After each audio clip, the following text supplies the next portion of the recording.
As the last palace lantern of the Forbidden City gradually dimmed, as the night watchman struck the copper gong for the third watch, the entire Imperial palace seemed to sink into the embrace of slumber. However, in this ocean of silence, one place quietly awakened. That was the Imperial kitchen located deep within the palace walls. The night was ink black, moonlight filtering through the carved lattice windows, casting mottled shadows on the blue brick floor. The air was filled with a faint scent of sandalwood, drifting from the nearby Buddhist hall, intertwining with the cooking aromas about to begin, forming a unique fragrance that belonged only to the deep palace. At this moment, when the entire world was asleep, the night shift chefs of the Imperial kitchen began their most important work of the day. Their footsteps were as light as cats. Afraid of disturbing this hard-won tranquility, Chef Li was the most senior stock-making chef in the Imperial kitchen, his craft passed down through 3 generations from his grandfather.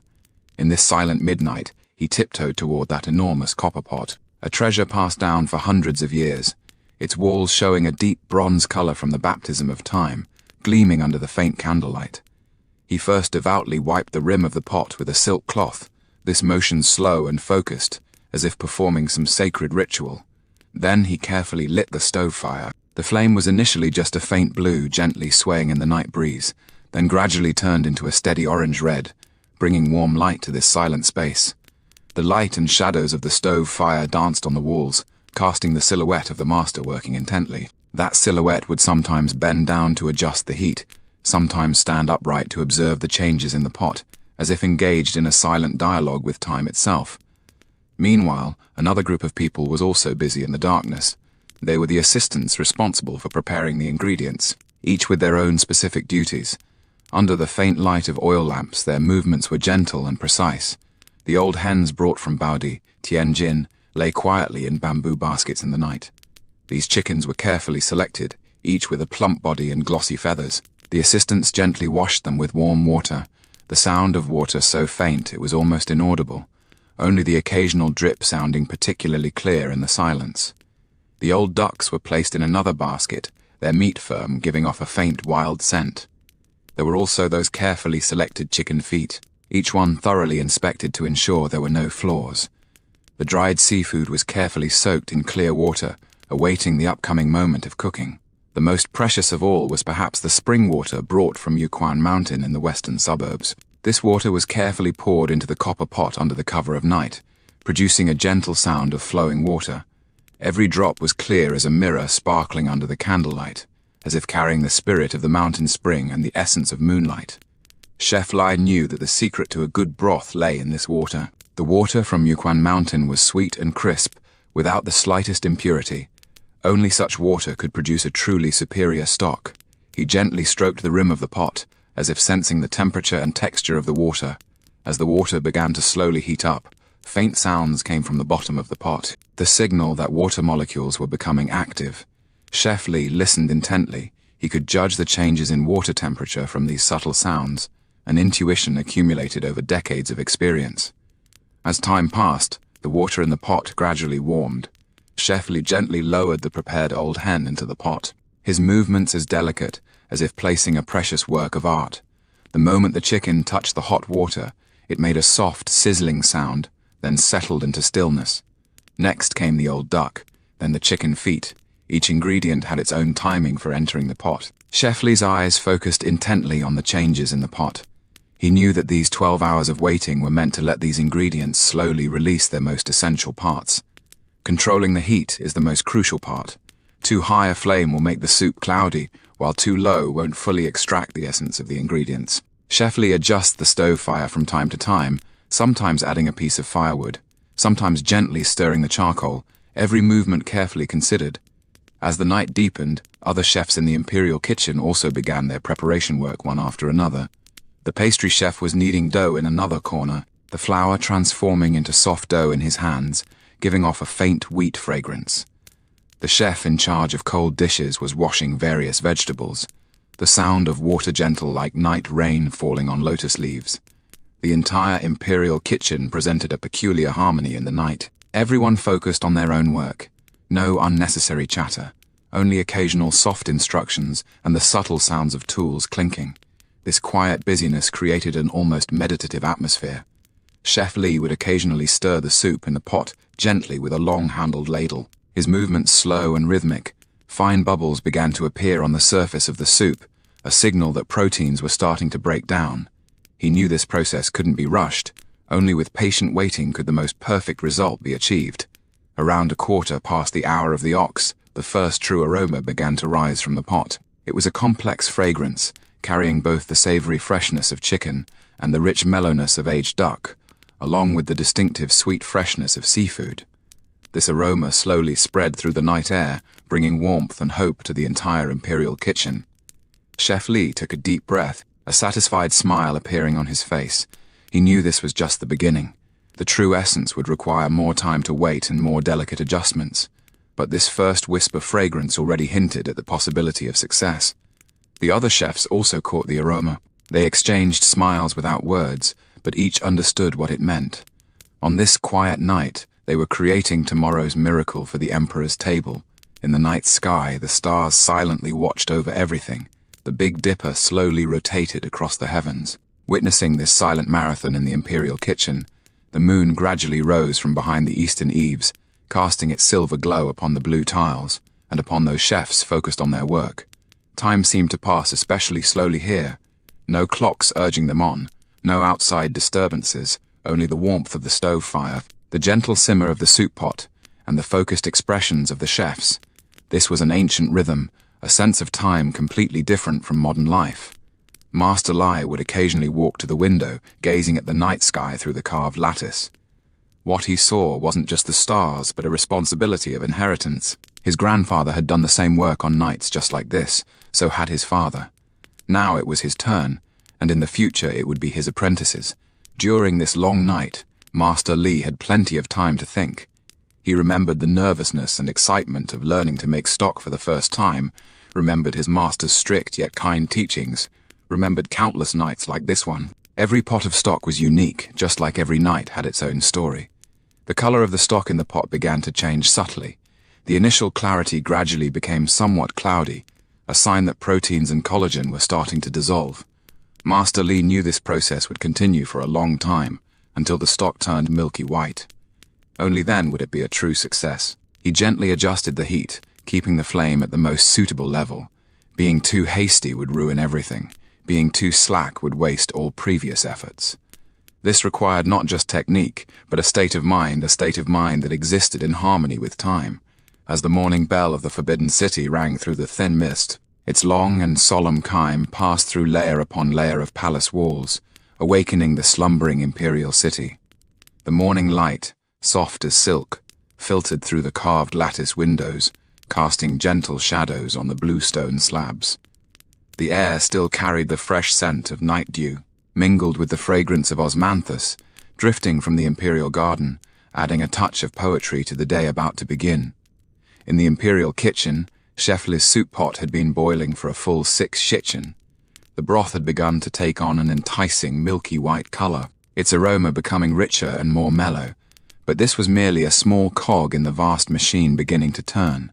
With the arrival of morning light, the Imperial kitchen, this royal culinary empire, was about to reveal its true might. The inner Imperial kitchen beside the Hall of Mental Cultivation appeared especially serene and sacred in the morning light. This was the heart of the Emperor's private kitchen, where every inch of space exuded refinement and expertise. The floor paved with blue bricks had been swept spotlessly clean, and the copper cookware gleamed in the morning light like mirrors. Chief Eunuch Liu slowly walked into the inner kitchen, his footsteps soft and rhythmic, the silk soles of his boots making faint friction sounds against the blue bricks. His gaze was focused and solemn, for he knew well that every meal for His Majesty the Emperor today concerned the sacred body's well-being, allowing not the slightest carelessness. For His Majesty's meals today, we need to prepare 1 serving of noon porridge and 1 serving of evening soup. Eunuch Liu's voice was low and clear, appearing especially solemn in the morning light. Additionally, we need to prepare 8 dishes of seasonal vegetables to suit His Majesty's palate today. The chefs of the inner kitchen listened quietly, their expressions focused and reverent. These were all top-tier chefs who had been selected through multiple rounds of screening, each possessing their own special skills. There were chefs who specialized in porridge, capable of simmering ordinary rice into porridge, as smooth as silk. There were chefs who specialized in preparing soups, whose craftsmanship could make the simplest ingredients release the most complex flavors. Unlike the refinement of the inner kitchen, the outer imperial kitchen presented a different kind of spectacular sight. It occupied a larger area with more complete facilities, specifically designed for grand banquets and festive celebrations. Under the morning light, it resembled a massive battlefield, about to welcome a war without smoke. Head chef Zhang of the outer kitchen was a burly middle-aged man. His hands had become rough from years of working with stove fires, yet his movements were exceptionally nimble. He stood in the center of the outer kitchen, surveying this vast culinary empire, calculating today's tasks in his mind. Today we need to prepare 28 regular dishes, and since it is noble consort's birthday, we also need to add 12 varieties of longevity peaches and 1 serving of longevity noodles. Chef Zhang's voice was loud and powerful, echoing through the spacious outer kitchen. Everyone, today's tasks are heavy, so we need to be extra careful. The outer kitchen immediately became busy. The chefs in charge of cold dishes began preparing various exquisite platters, their knife skills so superb they could carve the most ordinary radish into lifelike flowers. The chefs in charge of hot dishes began lighting fires and heating woks, the flames becoming tame yet powerful under their control. The chefs in charge of pastries began kneading dough and rolling out wrappers, preparing to make various exquisite dim sum. At this moment when dawn first appeared, the division of labor between the inner and outer imperial kitchens seemed especially clear and orderly. This division was not merely a simple allocation of tasks, but a reflection of a deeper philosophy. The inner seeks refinement, the outer seeks grandeur. The inner kitchen focused on the emperor's personal preferences and daily needs. The chefs here knew the emperor's tastes like the back of their hands, knowing what consistency of congee he liked, what texture of soup he preferred. Their work was more like an artist's creation, with every dish meticulously crafted for one specific person. Eunuch Lu gently caressed an exquisite white porcelain bowl, specially used for serving porridge to the emperor. The bowl's walls were thin as cicada wings, giving off a faint luster in the morning light. He knew the emperor liked drinking porridge from such bowls, because the warmth of the porcelain could better maintain the temperature and texture of the porridge. In contrast to the delicacy of the inner kitchen was the grandeur and liveliness of the outer kitchen. It was like a huge symphony orchestra, where each chef was a musician, and Chef Zhang was the conductor. The crackling of the stove fire, the chopping sounds of knives cutting vegetables, the clanging of spatulas stir-frying, these sounds intertwined together, forming a unique morning symphony. In this symphony, each sound had its own rhythm and meaning, collectively creating a harmonious yet powerful atmosphere. The chef in charge of roast duck was checking the temperature of the stove fire, his gaze focused and serious. Roast duck was one of the outer kitchen's signature dishes, requiring just the right heat to achieve the effect of crispy outside and tender inside. He gently adjusted the fire, keeping the flames at the most suitable state. On the other side, the chef in charge of fish dishes was handling the fresh fish that had just been delivered. These fish were all caught from the Imperial River with delicious meat, but handling them required extremely high skill. The chef's knife work was masterful, each cut just right, both maintaining the integrity of the fish meat and removing all the fishy smell. As the morning light gradually brightened, various ingredients began to converge on the Imperial kitchen from all directions. These ingredients came from all corners of the land, each one having undergone strict selection and inspection. Fresh vegetables transported from Jiangnan still carried morning dew, lush and verdant. Lamb sent from beyond the frontier had the perfect balance of fat and lean, carrying the scent of the grasslands. Seafood caught from the East Sea was lively and jumping, bringing the fresh taste of the ocean. These ingredients looked especially tempting in the morning light, as if all waiting to be transformed into delicious dishes by the skilled hands of the chefs. The procurement eunuch of the inner kitchen carefully inspected each ingredient, his gaze sharp and professional. Any flawed ingredient could not enter the inner kitchen, for these ingredients would ultimately appear on the emperor's dining table. He gently stroked a fresh fish, feeling the smoothness of its scales and the springiness of its flesh, confirming that this was indeed the finest quality ingredient. Equally important as the ingredients was the preparation of utensils. In the imperial kitchen, every utensil had its specific purpose and meaning. Porcelain, silverware, jade vessels, each represented different ranks and occasions. The utensils in the inner kitchen were even more exquisite and personalized. The tableware exclusively for the emperor bore special markings, and the materials were more precious. There were spoons made of mutton fat white jade, chopsticks crafted from pure silver, and bowls and plates fired from the finest porcelain clay. These utensils gleamed in the morning light like works of art. The utensils in the outer kitchen focused more on practicality and quantity, since dozens of dishes needed to be prepared simultaneously here. They mostly used high-quality but relatively plain porcelain and bronzeware. But even these relatively plain utensils far surpassed those used by common folk in craftsmanship. In the imperial kitchen, time was the most precious resource. The preparation time for each dish was precisely calculated to ensure all dishes could be completed at the optimal moment simultaneously. This required extremely high coordination skills and rich experience. Eunuch Lu held an exquisite hourglass in his hand, a tool used for keeping time. He knew that the emperor's mealtime was fixed, and all preparations had to be completed before that moment. Any delay was unacceptable. Chef Zhang patrolled back and forth in the outer kitchen, checking each chef's progress. His eyes were sharp, able to judge the completion time of each dish from the chef's movements. Sometimes he would quietly remind a chef to speed up. Other times he would suggest another chef slow down the pace, ensuring all dishes could reach their optimal state simultaneously. As the morning light grew stronger, the coordination between the inner and outer imperial kitchens became even closer. Although they had different responsibilities and styles, they served a common goal to provide the emperor with the most perfect dining experience. The refinement of the inner kitchen and the grandeur of the outer kitchen formed a perfect complement.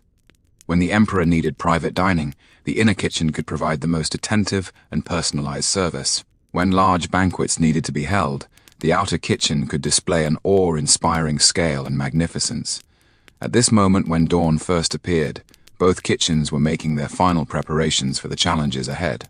The masters' movements became increasingly skilled, their coordination increasingly seamless. They knew that when the sun fully rose, the real test would begin. In this orderly bustle, one could clearly feel the power of tradition.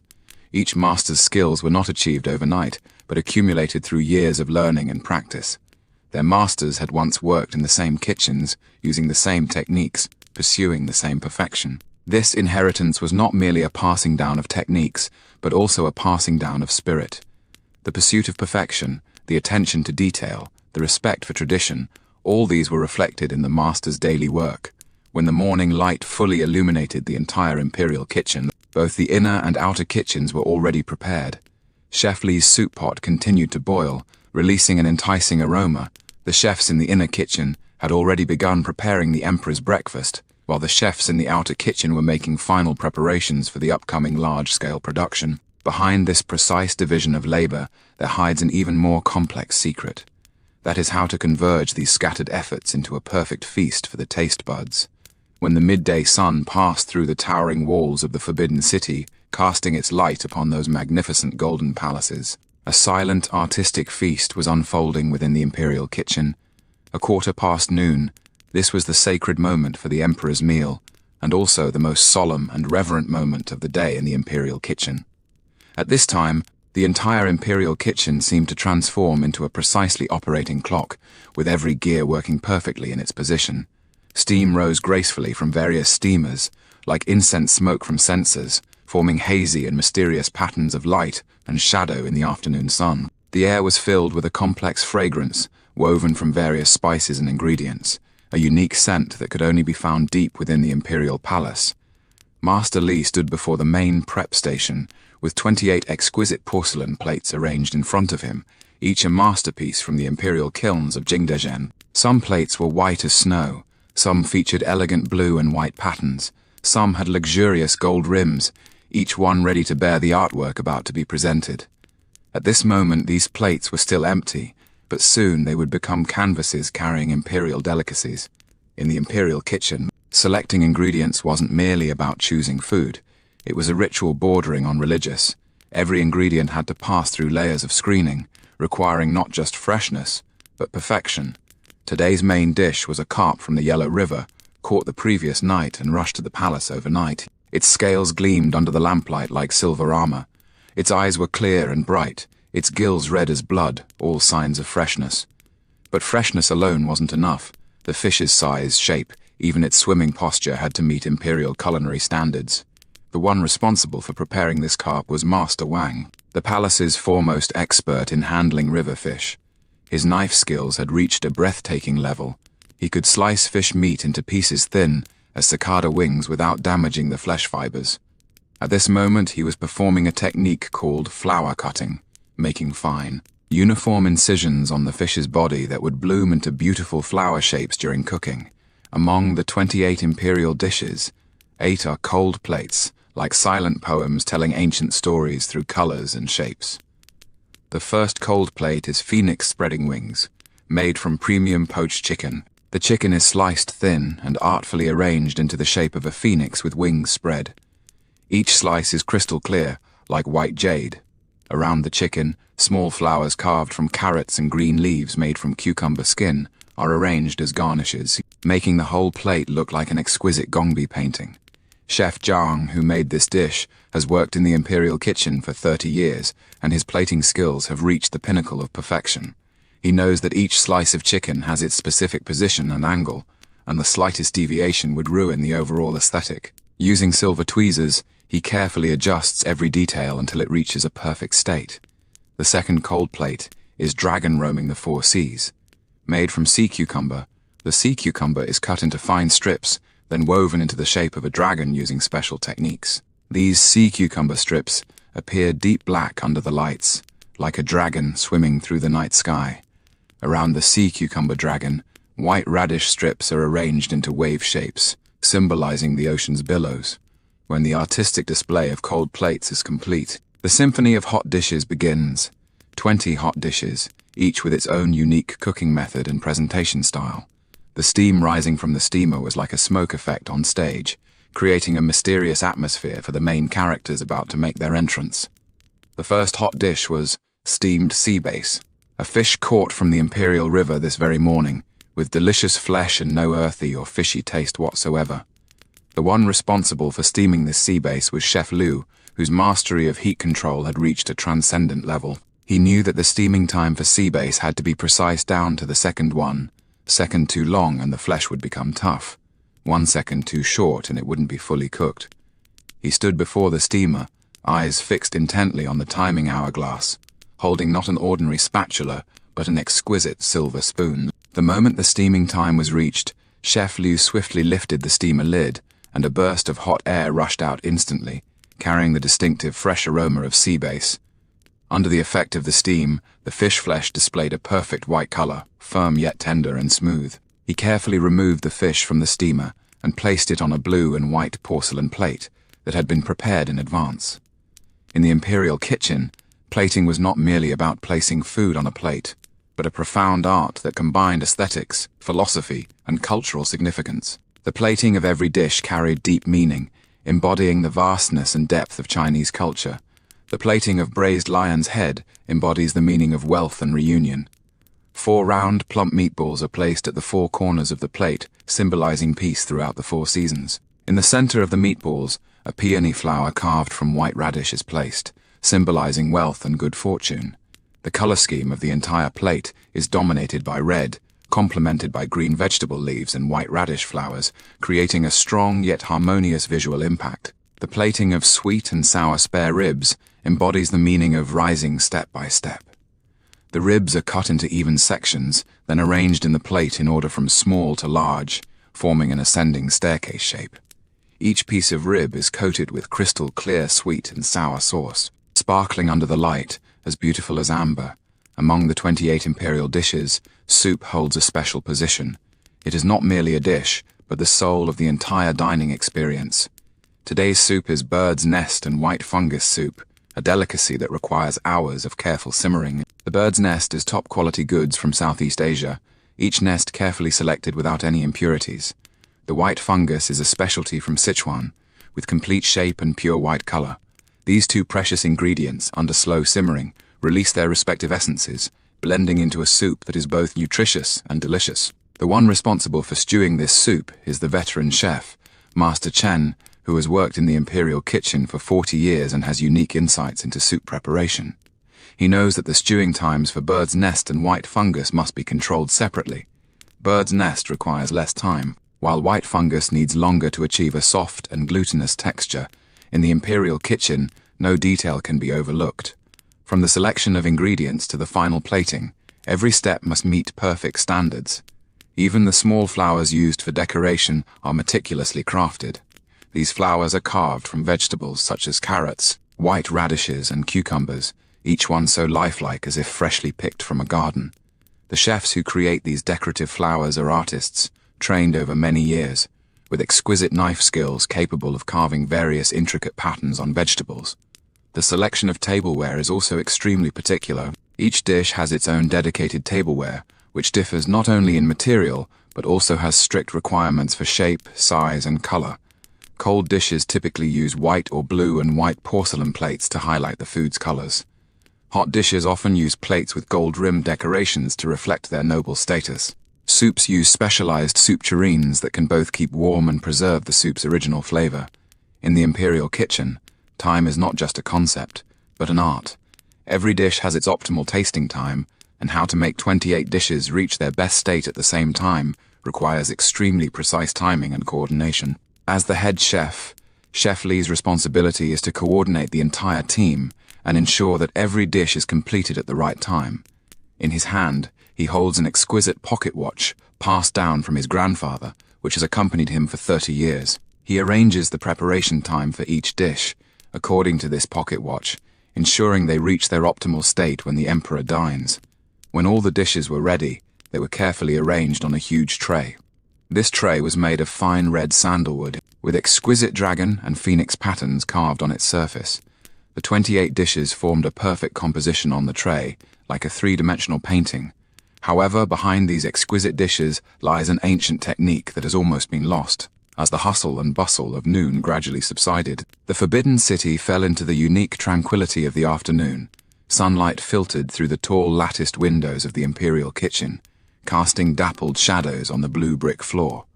At this moment, most of the chefs were taking a short rest, preparing for the evening meal. But in a small room deep within the Imperial kitchen, an old master was practicing a mysterious and ancient technique, stock making. This old master chef was named Master Zhao, already 68 years old this year, having worked in the Imperial kitchen for a full 50 years. His hair had already turned grey and white, his face covered with the marks of time, but his eyes remained clear and focused. In the Imperial kitchen, no one understood the essence of stock clarification better than him. This craft had reached a transcendent level in his hands. Stock clarification, this was an ancient craft that had nearly been lost, its history traceable back to the Tang Dynasty. In that era, Palace Imperial chefs had already mastered this miraculous cooking method. The so-called stock clarification was using special techniques to completely extract the essence of various ingredients, creating a clear as water yet richly flavored stock. The difficulty of this craft lay in requiring the chef to have extremely precise control over heat, timing, and ingredient proportions. The slightest carelessness would make the stock cloudy, losing the essence of stock clarification. Among common folk, chefs who could master this craft were few and far between, and even in the palace, only top imperial chefs like Master Zhao could fully master it. Master Zhao's teacher was a palace imperial chef from the late Qing dynasty, and this craft was passed down from him. Back then, when his teacher was imparting this craft, he once said, "The way of stock clarification lies in a heart as still as water, hands as steady as mountains.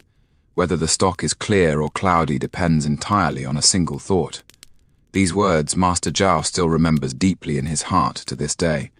The first step in making stock is selecting the ingredients. This process is more rigorous than making any other dish, because the quality of the soup depends entirely on the quality of the ingredients. Today, Chef Zhao is making clear soup with bird's nest, one of Emperor's favorite soups. The main ingredients needed for this soup include premium bird's nest, old hen, ham, dried scallops, winter bamboo shoots, and more. Every single ingredient must be of the highest quality. The bird's nest comes from official grade nests from Southeast Asia, each one carefully selected, complete in shape, without any impurities. These birds' nests need to go through a complex preparation process before use. First soaked in warm water for 4 hours, then using silver tweezers to pick out the fine feathers and impurities one by one. This process requires tremendous patience and meticulousness. The old hen must be a free-range chicken, raised for more than 3 years, with firm meat and no off flavors. The ham is premium Jinhua ham, cured and air-dried for 3 years, with meat showing an appetizing red color and giving off a unique aroma. The dried scallops are wild scallop mussels from Bohai Bay, each one the size of a copper coin, golden in color and firm in texture. During the stock-making process, controlling the heat is the most crucial step. Chef Zhao uses a specially made clay pot passed down from his master, which has been in use for decades. The clay pot has excellent heat conductivity, able to transfer heat evenly, which is vital for making stock. Chef Zhao first placed the old hen, ham, dried scallops, and other ingredients into the clay pot, then added water. The water here wasn't ordinary well water, but spring water from Yukon Mountain, sweet and pure without any impurities. The amount of water also had strict requirements. It had to just barely cover the ingredients. Too much, and the soup would taste weak. Too little, and it might burn. Next came the most crucial part, controlling the heat. Chef Zhao first brought the water to a boil over high heat, a process that took about a quarter of an hour. When the water began to bubble, he immediately turned the flame to its lowest setting, keeping the soup in a state of barely simmering. This technique was called slow simmering over gentle heat, and it was the key to a successful stock. Throughout this process, Chef Zhao had to constantly observe the soup's condition. He knew that foam and impurities would continuously rise to the surface, and these had to be removed promptly. Using a specially made silver spoon, he gently skimmed off the foam with soft, precise movements, never disturbing the liquid beneath. Making stock was a process that required immense patience, usually taking 4 to 6 hours.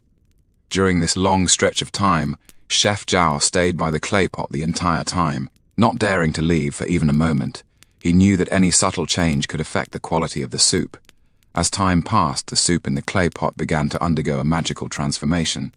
The initially murky broth, under the slow simmering of gentle heat, gradually became clear. This was because the proteins in the ingredients, under the prolonged low temperature, gradually coagulated and settled to the bottom of the pot, while the essence completely infused into the broth.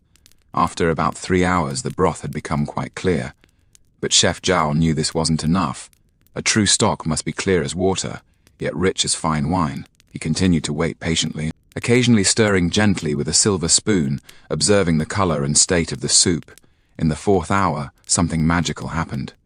The broth that had still been slightly murky suddenly became crystal clear, as transparent as mountain spring water. However, when Chef Zhao scooped up a spoonful of broth, he could smell a rich aroma. This fragrance blended the savory taste of chicken, the mellow scent of ham, and the seafood flavor of dried scallops, forming a unique and complex taste. This is the magic of stock making, appearing like plain water, yet containing the essence of all the ingredients. The principle behind this technique lies in the fact that through prolonged low-temperature simmering, the soluble proteins, amino acids, vitamins, and other nutrients in the ingredients completely dissolve into the broth, while the insoluble impurities settle to the bottom of the pot, thus forming this clear yet rich stock. Chef Zhao carefully filtered the broth, removing all solid residue. The filtering was done with specially made fine gauze, requiring 3 passes to ensure the broth was absolutely clear. The final broth, placed in an exquisite white porcelain cup, looked just like a cup of clear water, but with a gentle sniff, one could sense the rich aroma wafting up.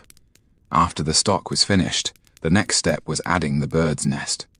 This process also required extreme care, as bird's nest has a delicate texture and could easily break with the slightest carelessness. Chef Zhao gently placed the pre-prepared bird's nest into the broth, then continued to simmer on the lowest heat for 15 minutes. During this process, the bird's nest would slowly absorb the essence of the broth, while releasing its own unique collagen and nutrients. After 15 minutes, the bird's nest became crystal clear, as beautiful as crystal. When everything was done, Chef Zhao brought the cup of clear broth with bird's nest under the light for careful observation. The broth remained as clear as water, but under the light, a faint sheen of oil could be seen on the surface, a manifestation of the ingredient's essence. The bird's nest was faintly visible in the broth, like clouds floating in a clear sky. He gently scooped up a spoonful of soup with a silver spoon and slowly savored it. The soup tasted light at first, but immediately a rich umami flavor bloomed in his mouth. The taste was layered and complex: first the savory freshness of chicken, then the mellow aroma of ham, and finally the seafood essence of dried scallops. The three flavors blended together perfectly, creating an indescribable, wonderful taste. Looking at the perfect, clear soup bird's nest before him, a glint of satisfaction flashed in Master Zhao's eyes. This ancient craft had been perfectly demonstrated in his hands. However, he was also deeply worried about the inheritance of this skill. In modern society, few people are willing to spend such a long time and effort to learn this ancient craft. Young chefs prefer quick and simple cooking methods, and often lack interest in traditional techniques that require great patience and skill. Master Zhao knew that he was already old, and didn't know how many more years he could work in the Imperial kitchen. He hoped to find a suitable successor to pass on this ancient craft. However, such a successor was not easy to find, because learning to make stock not only required talent, but also a heart that could remain calm and aspire to greatness. When all the work was done, Master Zhao sat in a corner of the Imperial kitchen, quietly savoring a cup of clear tea. The afternoon sunlight streamed through the window lattice onto him, casting warm shadows on his face. He thought of his master, thought of the hard years when he was learning this craft. Back then, he was still a teenager who had just entered the Imperial kitchen as an apprentice. His master was very strict with him, demanding perfection in every detail. Learning to make stock was even more difficult, because this craft required not only skill, but also a deep understanding of ingredients and heat control. He remembered that the first time he tried to make stock, due to improper heat control, the broth became murky and cloudy, a complete failure. When his master saw it, he didn't scold him, but patiently analyzed the reasons for the failure, then had him start over. Just like that, after countless failures and new beginnings, he finally mastered this ancient craft. In this fast-paced modern society, traditional crafts like stock making seem especially precious. It represents an attitude of slow living, a persistent pursuit of perfection, and a commitment to preserving and passing down traditional culture. Master Zhao deeply understood that the value of this craft lies not only in its ability to create delicious soups, but also in the cultural significance and spiritual pursuit it carries. In the process of making stock, a chef needs to maintain inner tranquility, needs to have sufficient patience, and needs to strive for excellence in every detail. As the last rays of the setting sun cast their glow upon the golden glazed tiles of the Forbidden City, the entire Imperial Palace was immersed in a solemn and sacred atmosphere. Today was no ordinary day, for tonight would see the annual Thousand Elders banquet, one of the grandest court feasts of the Qing dynasty. On this special evening, the emperor would host 1,000 elderly guests over 60 years of age, as a show of respect for the elders and a continuation of traditional culture. At this moment, the Imperial kitchen seemed to have transformed into a grand symphony hall, with every corner making final preparations for the upcoming feast.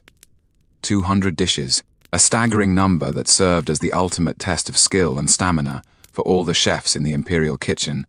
The air was filled with a complex aroma woven from various spices and ingredients, that rich and intricate scent seemingly allowing one to feel the weight of history and the depth of culture. Chef Li, as the head chef, was now standing in the center of the Imperial kitchen, holding a thick menu in his hands. This menu was the result of months of meticulous planning, with each dish carrying profound meaning and exquisite craftsmanship. His eyes revealed a mix of excitement and nervousness, for he knew that tonight's success or failure would directly affect the reputation of the Imperial kitchen and the honor of all the chefs. The cold dish portion of the Thousand Elders banquet, known as the 48 cold dish grand platter, serves as the opening prelude to the entire banquet. Each of the 48 cold dishes is a work of art. They must not only achieve perfection in taste, but also deliver a powerful visual impact.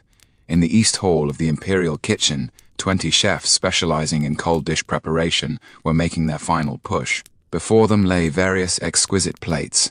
Some were blue and white porcelain from Jingdezhen, some were white porcelain from official kilns, and others were luxurious gold-rimmed painted ceramics.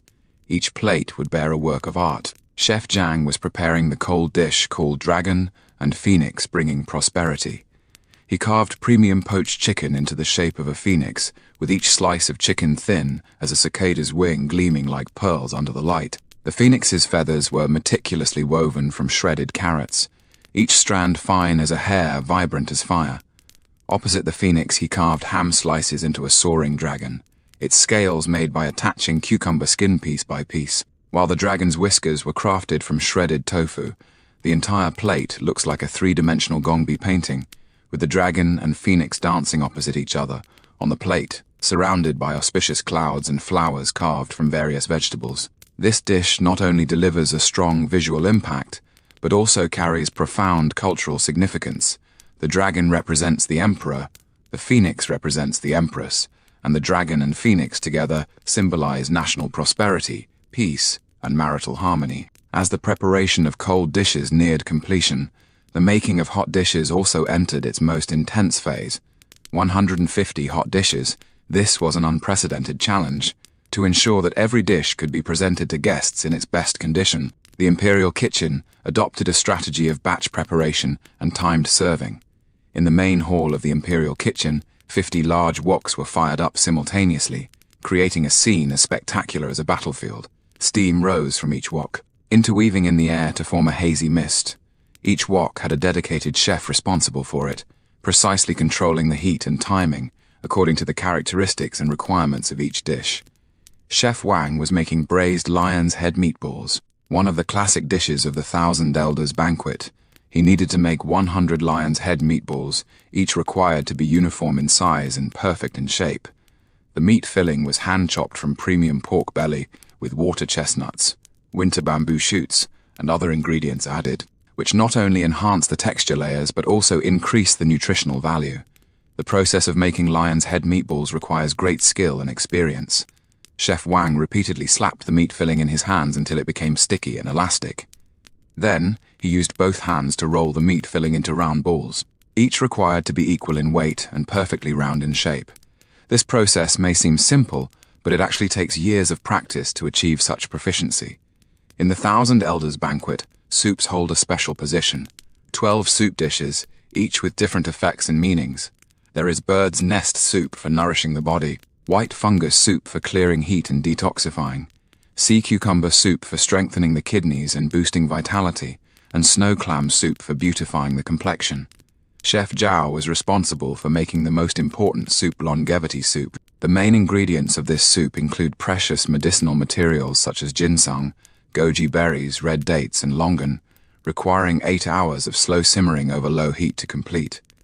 The soup's color presents a light golden hue, clear and transparent, emitting a subtle medicinal fragrance. The process of making this soup is extremely complex.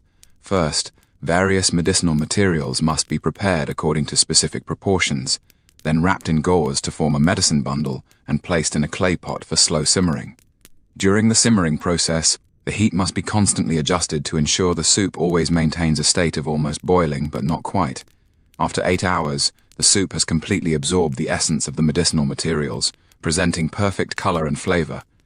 At the end of the Thousand Elders banquet, there are 8 exquisite desserts. These desserts not only need to give people a sweet enjoyment in taste, but also need to reflect the magnificence and refinement of the imperial court in their presentation. Chef Liu is making the dessert longevity peaches, presenting auspiciousness. He uses top-quality glutinous rice flour to make the outer skin of the peaches, while the filling is made from various ingredients such as red bean paste, lotus seed paste, and date paste. Each longevity peach is required to have a realistic shape and vibrant colors. The rosy blush on the peaches is made with natural red yeast rice powder, and the peach leaves are made with mung bean flour.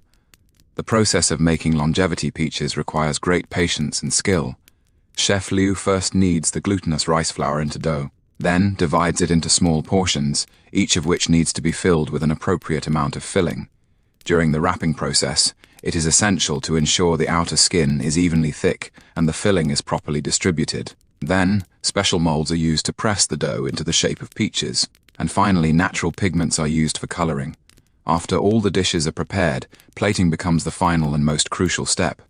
The plating for the Thousand Elders banquet is different from the usual delicate and petite style. Instead, it needs to reflect a grand atmosphere and magnificent scene. The entire banquet hall is arranged into a giant bagua pattern, with different types of dishes placed at each position. Cold dishes are placed in the outer ring, symbolizing the etiquette of welcoming guests.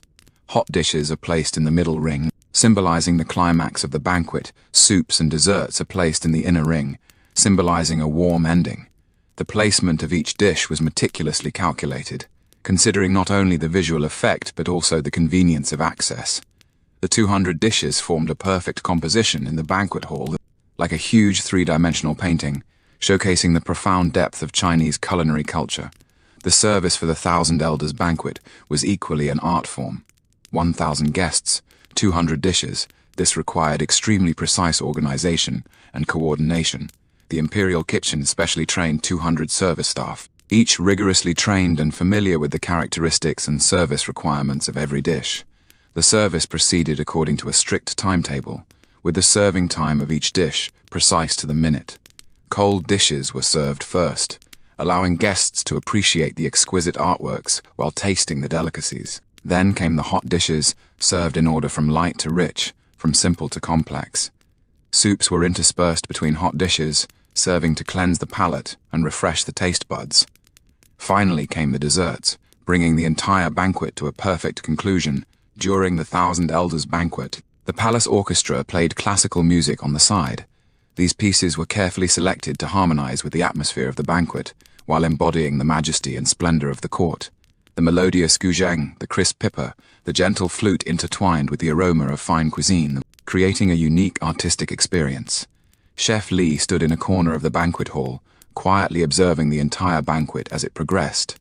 Watching the guests savor the exquisite dishes with satisfied smiles on their faces, his heart was filled with a sense of accomplishment and pride. This was not just a banquet, but a perfect showcase of Chinese culinary culture. The Thousand Elders banquet was not just a grand feast, but also a continuation and display of traditional culture. Every dish carried profound historical and cultural significance, and every detail reflected the wisdom and craftsmanship of the ancients. In this modern era, being able to fully preserve and pass on such traditions was truly rare and precious. When the banquet reached its climax, the emperor rose to give a speech, thanking all the guests and staff. They specifically mentioned the chefs of the Imperial kitchen, praising their exquisite skills and hard work. At that moment, all the chefs felt immense honor and pride. When the banquet ended and the guests gradually departed, the night had grown very late. The chefs of the Imperial kitchen began cleaning up the aftermath, washing the tableware, and tidying the kitchen. Although physically exhausted, everyone's face was beaming with a satisfied smile. Chef Li was the last to leave the Imperial kitchen. He looked back at this place that had accompanied him for most of his life. Under the moonlight, the Imperial kitchen appeared exceptionally tranquil and mysterious. He knew that tomorrow would be another new day, with new challenges awaiting them.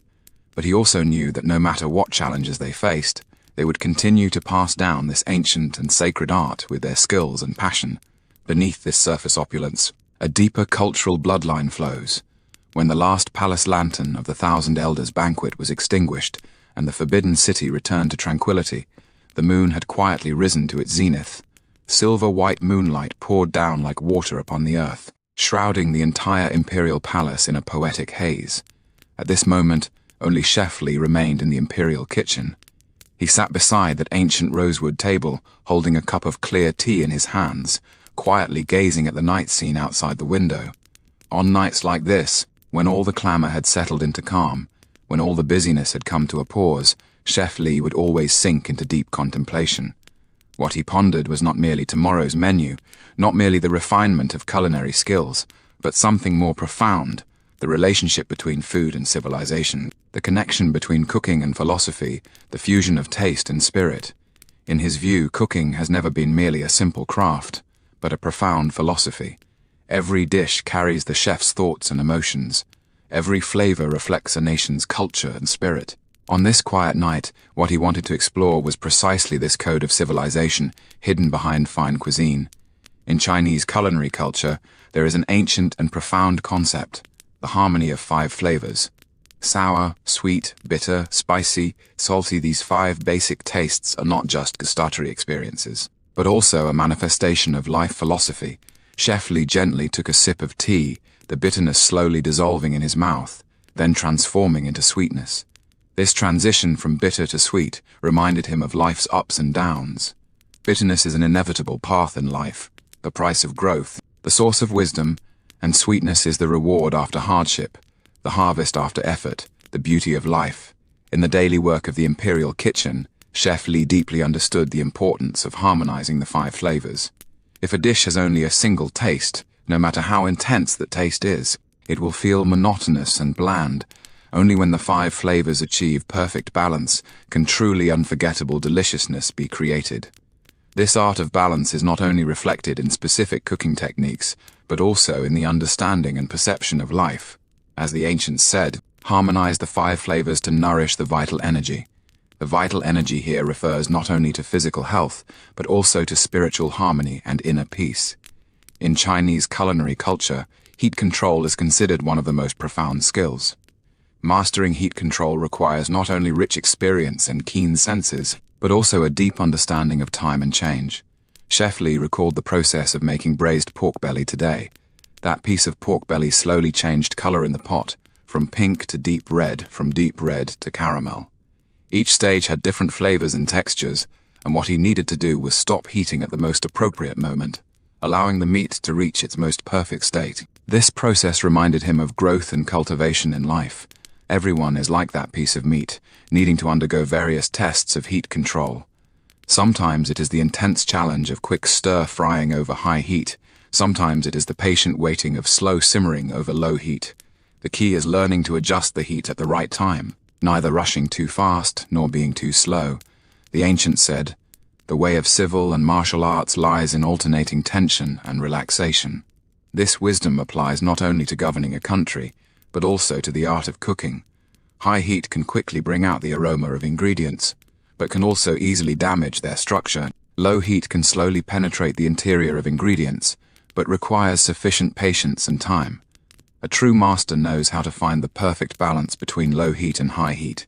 In Chef Li's philosophical system, respect for ingredients occupies a central position. He believes that every ingredient has its own unique personality and soul, and the chef's duty is not to change them, but to discover and showcase their most beautiful side. He recalled the process of preparing that yellow river carp today. When he first saw this fish, he was struck by its freshness and beauty. The scales glistened in the sunlight. The eyes were clear and bright, and the whole fish was brimming with vitality. Throughout the process of preparing this fish, he maintained a sense of reverence, carefully preserving the integrity and freshness of the flesh. This respect for ingredients is reflected not only at the technical level, but also at the spiritual level. Chef Li believes that only when a chef truly understands and respects the ingredients can they create truly moving flavors. This respect is not an abstract concept, but concrete action, choosing the freshest ingredients, using the most suitable cooking methods, and enjoying them at the most appropriate time. As the head chef of the Imperial kitchen, Chef Li deeply felt the importance of inheritance and the weight of responsibility. Chinese culinary culture, after thousands of years of development and accumulation, has formed a profound and extensive system. Every dish, every technique, every detail carries the wisdom and effort of those who came before. He thought of his own master, that kind yet strict old man. His master not only taught him culinary skills, but more importantly, taught him the principles of being a person and reverence for traditional culture. His master often said, "Culinary skills can be taught, but culinary virtue must be inspired." A chef without culinary virtue, no matter how superb their skills, cannot create truly moving dishes. These words were deeply engraved in Master Li's heart, becoming his motto for navigating the culinary world. In his view, inheritance was not merely the passing down of skills, but the continuation of spirit. Every true chef should become a guardian and inheritor of culture. While preserving tradition, Master Li also deeply contemplated the question of innovation. He knew that any culture that only clung to conservatism without daring to innovate would eventually decline. However, innovation couldn't be blind either. One couldn't abandon the essence of tradition just for the sake of novelty. He recalled the lotus pastry he had attempted to make today. This dish incorporated some new elements and techniques on a traditional foundation. The appearance still maintained the elegant lotus shape, but in the filling combinations, he had tried some new pairings. The results proved that this innovation was successful, preserving the traditional charm while adding new surprises. This made him understand that true innovation should be carried out on the basis of deeply understanding tradition. Only when you truly master the essence of tradition can you know what can be changed and what must be preserved. Innovation is not a betrayal of tradition, but rather the development and elevation of tradition. On this quiet night, Master Li also pondered the relationship between cuisine and human nature. He discovered that people's pursuit of fine food actually reflected the deepest needs and desires within human nature. The craving for food when hungry is humanity's most basic survival instinct. However, once basic survival needs are met, people's pursuit of fine cuisine rises to a higher level. What they seek is not merely satiation, but the enjoyment of taste, visual beauty, cultural identity, and emotional satisfaction. In his work at the Imperial kitchen, Chef Li often observed the emotional impact of food on people, the nostalgia that flickered in the emperor's eyes when tasting hometown dishes, the smile that bloomed on the empress's face when seeing exquisite pastries, the joyful laughter from the little prince when eating his favorite candies. All these made him deeply feel that fine cuisine is not just material enjoyment, but also spiritual comfort. Chef Li's philosophical contemplation also contained a profound understanding of natural laws. Chinese culinary culture emphasizes eating according to the season, which is not merely a requirement for ingredient freshness, but also respect for and compliance with natural laws. Spring's tender sprouts, summer's melons and fruits, autumn's harvest, winter's preserved foods, each season has its own unique ingredients and flavors. As a chef, one needs to learn to follow this natural rhythm, using appropriate ingredients at appropriate times to create dishes that match the characteristics of the season. This sensitivity and respect for seasons is reflected not only in the choice of ingredients, but also in the adjustment of cooking methods. Spring is suitable for light steaming, summer for refreshing cold dishes, autumn for nourishing stews, and winter for warm braised dishes. These changes are not arbitrary, but based on a deep understanding of human needs and natural laws. In Master Li's philosophical system, there is another important concept, the dialectical relationship between simplicity and complexity. He discovered that truly superb culinary art can often embody complexity within simplicity and return to simplicity within complexity. A seemingly simple white-cut chicken actually requires extremely precise control of heat, timing, and seasoning, while a seemingly complex Manchu Han Imperial feast has a simple core concept to let every ingredient perform at its best. This relationship between simplicity and complexity reminded him of the ancient Chinese philosophical concept of the great way is simple. True wisdom is often not complex theories and tedious techniques, but a deep grasp of essence and accurate application of principles. In cooking, this wisdom is embodied in respect for the original flavor of ingredients, mastery of basic techniques, and control of overall balance. As the night grew deeper and the moon began to tilt westward, Master Li suddenly had a profound epiphany.